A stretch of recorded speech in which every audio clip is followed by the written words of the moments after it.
kuleso simo sendaba kababa wakhe ngabona ukuthi awuthi ngimchazele into oyiqiniso because wathi mayizalo emihle ubaba wakhe waba nokuthi kubo abakazi bebe nomntwana okanjengo Emihle so akakamazi akakamtholo njena yini umntwana and kubo babathola abantwana bakanje. So kwaba yilokho ever since azalwa vele akaze zamboni even once ever since nje azalwa.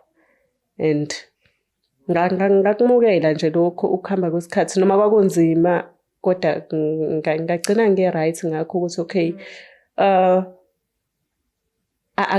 ngoba engamthandi nje angikwazi ukuthi ngimforce-ke manje ngilokhu ngimlandelela ngithi yondla umntwana yenza ukuthi umntwana udinga ukuthi ngcono ngivele nje ngiyibonele ukuthi ngenza kanjani. uNkulunkulu-ke ekhona-ke futhi iy'manga zenzeka ziyaqhubeka ziyenzeka nje alright kodwa-ke ubaba wakhe ukhona yena uyaphila. Uyawubona lo msebenzi wenziwa yile ngane?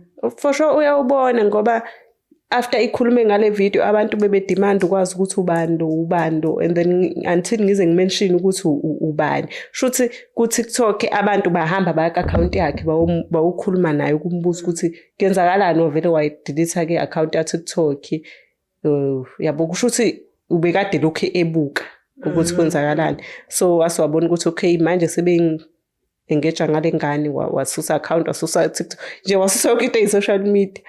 I was like, okay.